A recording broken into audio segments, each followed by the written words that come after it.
Hello, friends. Welcome to Type 56, the story of China's army. In 2002, on a night train passing through China's northeast, two thieves who were stealing from sleeping passengers were discovered and they resisted arrest by an officer of the railway police. The cop ended up getting clubbed in the head with a beer bottle and then stabbed in the butt with a switchblade, and then he got his gun grabbed. That's when things got really serious. One of the bad guys ended up shooting the cop in the abdomen 4 times with his own Type 77 pistol. Another police officer elsewhere on the train heard the shots, came over, and right away, the suspect started exchanging fire with this second cop. The gunman wounded him in his support hand while he was shooting, and also he struck a passenger in the head with an errant shot. Happily, that person survived. But the cop did shoot the gunman with 3 rounds. After that, the two banditos grabbed a railway employee as a hostage and a human shield, and then they went to the door of the train, and just like in an old movie, they jumped out into the night. I'm happy to say that none of the good guys died that night, and the cop with the 5 wounds was operated on just in time, and even that passenger with the head wound was saved. In the meantime, the authorities put out a dragnet looking for the two fugitives, but they didn't have to look very far.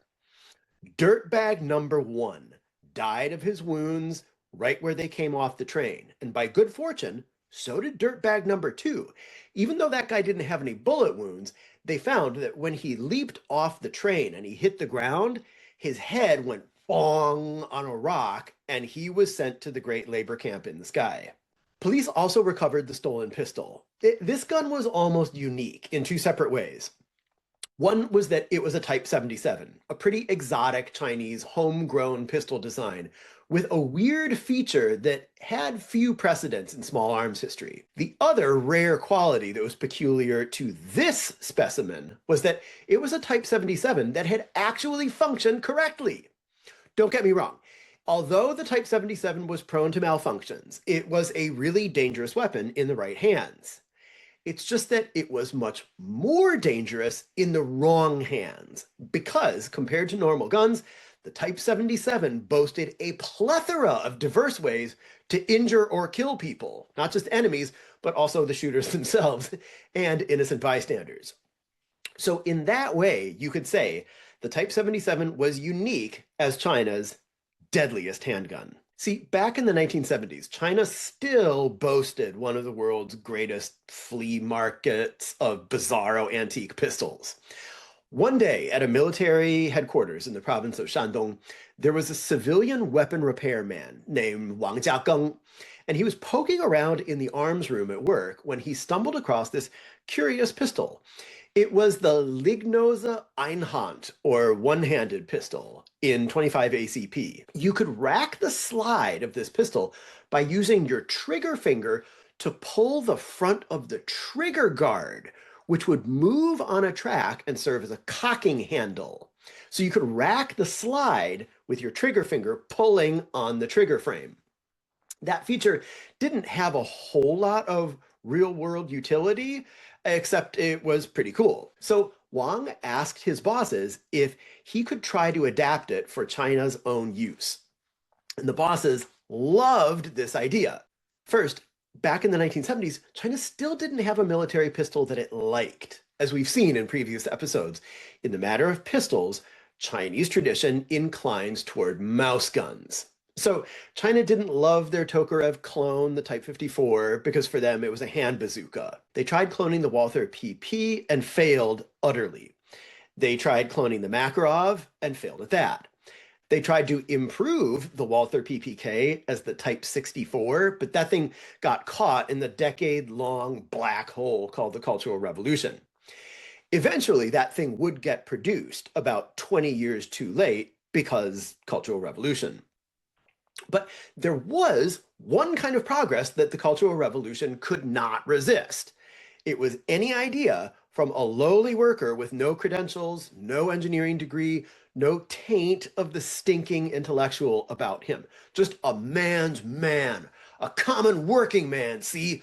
a proletarian who doesn't need any training or education. No, by golly, all he needs is common sense and a heart full of socialist good intentions to hold high the banner of Mao Zedong thought. Wan sui, wan sui, wan sui. So the bosses loved this, or at least they were not foolhardy enough to say no out loud to a proletarian who was getting a revolutionary technological download from the Maoist good idea fairy. Of course, friends, if you are a fan of this channel, you know what happens when the Maoist good idea fairy visits the world of men. There is a strong correlation with mayhem and death, mostly the deaths of friendlies. When the Type 77 pistol came out, it was very popular. It was light and small. China loves mouse guns. And this one was chambered in the PLA's zippy little Wildcat cartridge that's like a more potent 32 ACP. And at first, the PLA reserved this new gun for very senior military officers exclusively. So it was a status symbol. And also among the PLA's senior officers, more than one of those old war dogs had lost a hand and only had the use of a finger to rack the slide on his pistol. So great. This new thing was embraced by the PLA as a very exciting new handgun.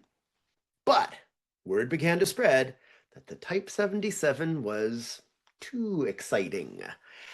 There were tales of manifold safety issues and malfunctions, and even uncommanded discharges. Imagine such a thing in a service pistol. So for example, in 1981, they were doing an acceptance test on a Type 77, and it kaboomed. In case you're not inside the gun culture, that is a technical term. I'm not kidding, it's a technical term. When the gun can't contain the chamber pressure and it bursts. Now, on this day, with this Type 77, they'd been testing accuracy, not even plain old operational safety. But the gun had an out-of-battery detonation and damn near maimed someone. This was an especially interesting fail, it turned out, because on examination, the shooter hadn't even pulled the trigger on that round. Instead, he'd fired one round without the gun misbehaving, and the slide was still cycling like it was supposed to. It traveled back, it ejected the spent case, it reset the striker, then the slide traveled forward, picked up the next cartridge, and it was still in the process of chambering that fresh cartridge when the fun began. See, the slide wasn't closed all the way. The cartridge wasn't yet fully inside the chamber, but the striker lost engagement with the sear. If that sounds like gun Greek to you, just think the firing pin got loose and it flew forward. It struck the primer and it caused the unsupported case wall to blow out, along with a bunch of other nasty stuff into somebody's face. That was what you could call a significant finding, so they tried to improvise some kind of out-of-battery safety. However, they were committed above all else to keeping the pistol small.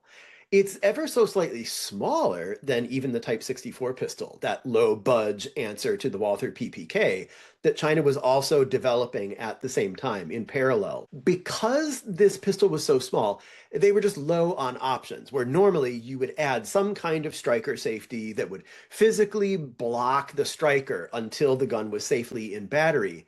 In this case, they just didn't have any space inside such a small package to put a mechanism like that. So instead, they tried to improvise this like little nub on the bolt face that would hold the fresh cartridge ahead of the bolt face until it got all the way into the chamber. So until the gun was perfectly in battery, the case head wouldn't actually be flush with the bolt face. And that way, in case the striker got loose, before the gun was in battery, it just couldn't even reach the primer. They tested this innovative idea, and can you guess how that went? Well, if you said, I bet it didn't work and the gun went kaboom, well, then shame on you, you cynical hyena. You're wrong. It did work, but still the gun went kaboom. See, this time they chambered a cartridge without incident and they fired it and the gun cycled correctly. Great. But then They opened the action of the gun and it blew up. This time it turned out the problem was that when the gun tried to extract the live round from the chamber, the extractor claw hadn't grabbed the extractor groove correctly. And so the case head was still flush with the bolt face. And that's when the striker kicked loose from the sear and kaboom. So in short, they fired the gun once, it cycled, it reloaded itself. They went, great. And they tried to open the action and blammo. For that, they tried some more innovative solutions, which also did not work. And in the end, they just had to redesign the sear so that it would, drum roll, work correctly and not let the striker just follow the song in its heart and shoot whenever and whatever it pleased. However, by the time the gun was ready, the military didn't even have to put up with this crap anymore because it finally had a safer, more reliable alternative in the Type 64 pistol. See our episode on that earlier.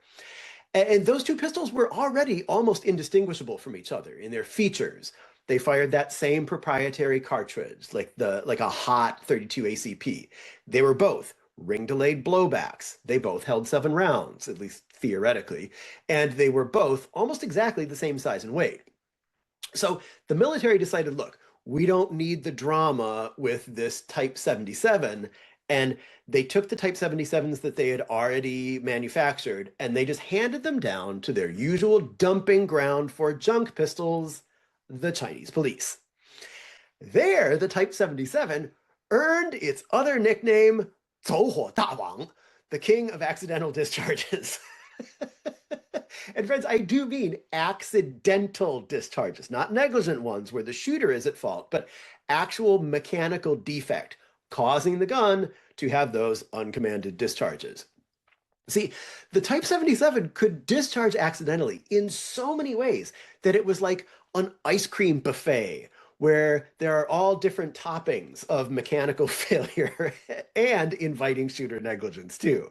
Problem number 1, if you took a Type 77 and you worked the slide on an empty chamber, sometimes that pistol would get a bit festive and accidentally discharge the round that you chambered.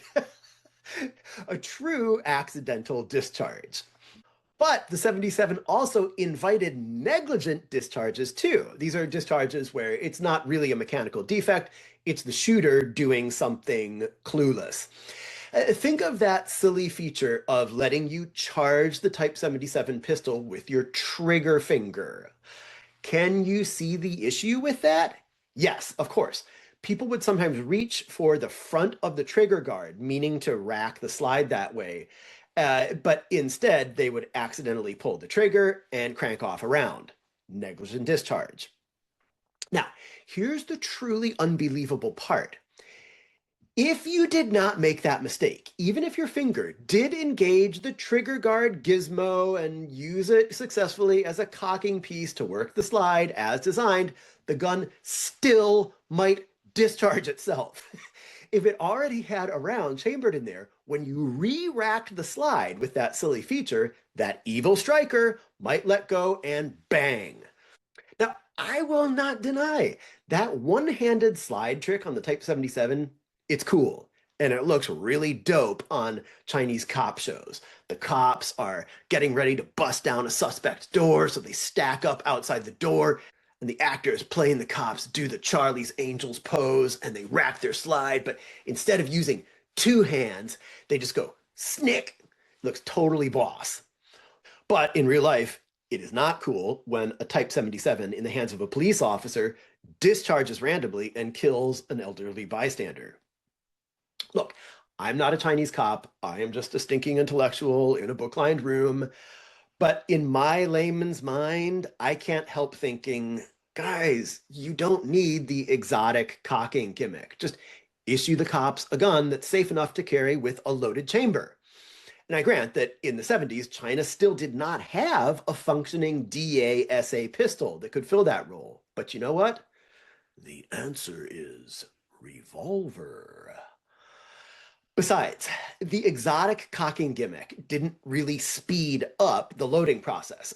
If the idea was that you could take your safely unchambered Type 77 pistol and then you'd load it in the blink of an eye one-handed, well, In reality, there was nothing nearly that quick about it. You had to use serious finger strength on that thing. Because remember, the Type 77 works by simple blowback, so it has to have a pretty substantial recoil spring. And to overcome that and rack the slide with one finger, you needed to apply 27 pounds over a long stroke, if I remember correctly, well over an inch. And your finger was extended all that distance with lousy leverage. To my mind, it counts as a minor feat of hand strength. And I doubt that most adults I know could actually do it with just one index finger. A lot of people would double up with their middle finger so they could actually complete that stroke.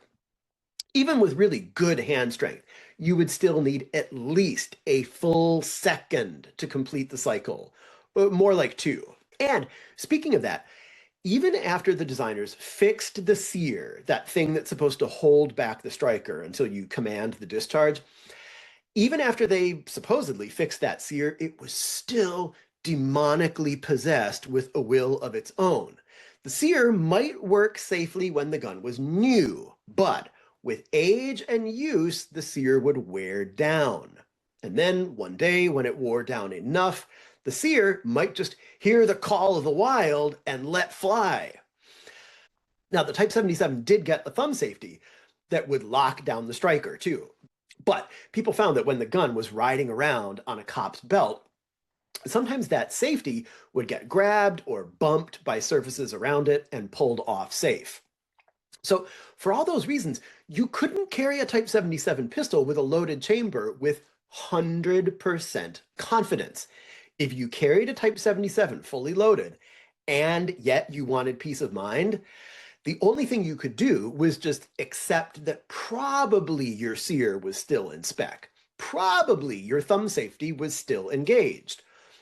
Me, I want a long 12-pound trigger, a transfer bar safety, a hammer that I can see and feel and block with my thumb. Yes, I'm a dinosaur, but I have my reasons. Now, all that notwithstanding, the Type 77's striker was now possessed by a malign, obstinate force, a will of its own. And also, it still had a propensity to break. The striker spring liked to break too. And there's actually one ex-cop in China who has a Type 77 collection that includes a bunch of his old broken striker springs. There are a lot of them. He's got a half dozen each, also of strikers that are broken at the head and the tail and in the middle and in the spring. And this guy has written that on one occasion, he fired his Type 77, and at the end of the slide's travel, the striker itself jetted out of the back of the pistol and almost hit him in the eye. By the way, let me clarify. To confuse things with Chinese pistols, nowadays, there are also some pistols that are exported by the Chinese company Norinco that have similar names. So Norinco has pistols marketed as the Model 77 and the Model 77B. These are not the Type 77 pistol that we're talking about today. They are not used by the Chinese military and police. They are only exported abroad. They are not found in China. Now, on the Type 77, it's hard to complain about minor ergonomic shortcomings because the elephant in the room is that the gun could maim you. So who cares about little inconveniences? But with that said, let's list them. The Type 77 is one of those guns that sort of fools you when you insert a mag because the mag well does not follow the grip angle. If I remember correctly, the 77 has a grip angle that's canted sort of forward, but the mag well is angled more up. So it's a minor kinesthetic surprise when you're not used to it and you're trying to put a mag in. But who cares? That's just something you can get used to. I would be happy with any Type 77 that didn't blind me in one eye. And again, a pistol like that is the farthest thing in the world from a USPSA race gun. In actual practice, it's a gun for Chinese police officers who, like as not, were a little bit afraid of guns. And golly, I wonder how that happened.